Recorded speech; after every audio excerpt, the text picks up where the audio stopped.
Okay guys, last chapter review. So those of you who watched all of the videos, excellent work. It's going to be really helpful for you when you take the final. So quite a few things to go over with chapter 9. We'll get through them as quick as we can. First of all, we need to talk about reaction rates. So there's several ways to increase the rate of reaction. You need to know what they are and how they affect a reaction. So one, you can increase the concentration of the reactants, and that will increase the number of collisions. So more collisions. You can also increase the surface area. So what that really looks like is breaking up the reactants into smaller pieces, and that will also allow you to have more collisions, so that's why the reaction rate increases. You can also increase the temperature,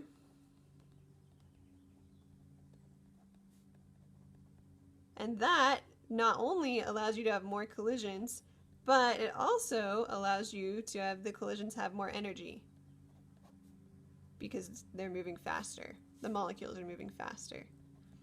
So increasing the temperature really increases the reaction rate a lot, especially if you increase the temperature a lot. The last way is to add a catalyst. Now a catalyst is totally different than everything else. What a catalyst will do is it will lower the activation energy. So remember, the activation energy is the energy needed to start the reaction. So the activation energy is like this hill. If you add a catalyst, it lowers that activation energy. So this dotted line that I'm trying to draw, that would be the catalyzed reaction, or the reaction done with a catalyst. And you can see the activation energy is lower. Okay? That's how you can increase the rate of a reaction. Now, types of reactions. So something a little bit different here with types of reactions. Remember, there's 5 types we talked about. We talked about synthesis, decomposition, single replacement, double replacement, and combustion. So I want you to be able to look at some reactants and predict what type of reaction will happen with them. So let's find like a really obvious one. See how this one just has one reactant? The only thing that can happen with that reactant is that it can break apart, it can decompose. So if you just have one thing, that's going to be decomposition. Okay, let's look at this one. We have one element by itself, and then we have an ionic compound, a metal and a nonmetal. So if you have one thing by itself and then a compound, especially an ionic compound, that would do single replacement. Because remember, single replacement is where the Ag goes in and kind of replaces the Na.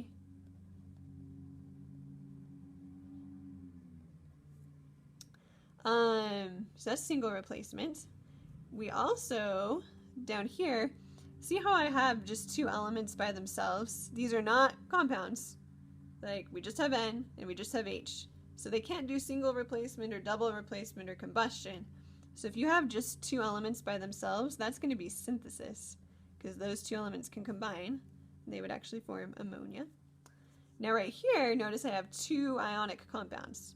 I have a metal and a nonmetal, a metal and a nonmetal, and another metal and a nonmetal. So that would be double replacement, because I have 2 compounds reacting with each other. Notice the difference between double replacement and single replacement. Double replacement, you have 2 compounds. Single replacement, you have a compound and an element by itself. And then here, if you have oxygen and then something with carbon and hydrogen, that's combustion. Okay, so just a different way of looking at types of reactions. Balancing. So I also want to show you something a little bit different with balancing equations. It is a strategy that will be helpful to you, I think. So we're going to use the same chart thing that we've used before. So on the left side, we've got aluminum and hydrogen and chlorine.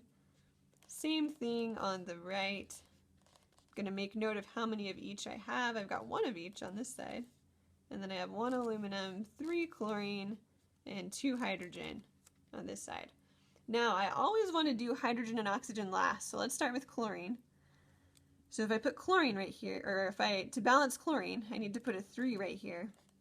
It's going to make that hydrogen 3, that chlorine 3. Now, everything is good except for the hydrogen. And there is a strategy that you can use when you have something weird like 3 and 2, or even something more weird like 5 and 2 or something like that, is you can use fractions, not permanently, but for a minute, and I'll show you how that works. So to use fractions, you have to understand this one thing, that if I take 3/2 and multiply that by 2, those 2's will cancel out and give me 3. Right? Is everyone okay with 3/2 times 2 is 3? If you're not okay with that, think about it. Do it in your calculator and you will see that 3/2 times 2 is 3. So if I want there to be 3 hydrogens on this side, I can actually put a 3/2 right here. Okay, but the coefficients can't be fractions permanently. So what I can do to get rid of that fraction right there is I can multiply the whole reaction by 2. And then I'll have 2 right here, and that'll make this 6. That'll make this 2. And then 3/2 times 2 is just 3. And then, we'll erase that 2 because I multiplied everything by it already. Then I can go through and check how many of everything I have. So I have 2 aluminums on both sides, 6 hydrogens on both sides, and 6 chlorines on both sides. Okay, so that's a nice way to get around some kind of weird reactions. Okay, a couple more things with chapter 9. You need to be able to go from moles of one part of an equation to moles of another part of an equation. So I don't have a lot of space here, but we'll try and set this up. We're starting with moles of H2, so 7.4 moles of H2. And we're trying to get to moles of NH3. So I need to cross out moles of H2, get to moles of NH3. I can use the coefficients to do that. So 3 moles of H2 down here, 2 moles of NH3 up here. So I would do 7.4 times 2, and then divide that by 3.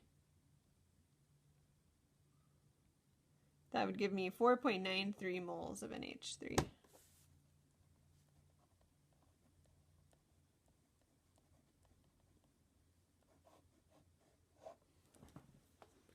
Okay. So just 2 more things I want to talk about with chapter 9. And then we will be done with all the reviews. So, not only do you need to be able to go from moles to moles, but you need to be able to go from grams to grams. And remember, to go from grams to grams, you need to use this big conversion factor chart thing that we wrote in your notes. So to go from grams of A to grams of B, you need to go all the way from here to here. So you need to use molar mass, coefficients, and then molar mass again. So set this up really quick. We're starting with 8 grams of NH3. So that's like A. Okay, first thing I need to do is convert grams of NH3 to moles of NH3. So if you do the molar mass of NH3, N has a molar mass of 14.01. And then H has a molar mass of 1.01. So I add that 3 times because there's 3 H's. And I'm going to get 17.04 grams of NH3 per 1 mole of NH3. So we'll put 17.04 grams of NH3 down here.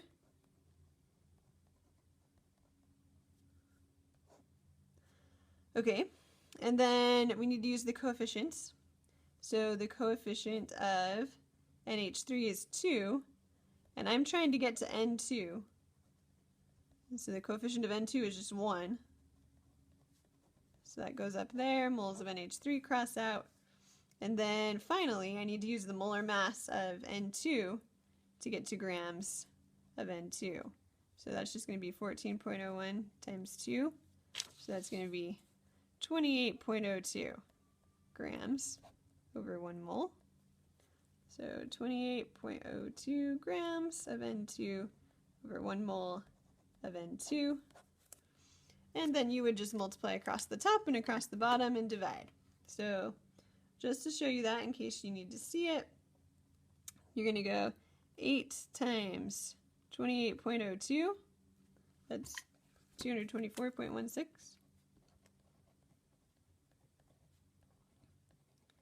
Over 17.04 times 2. So that's 34.08. And then just divide those.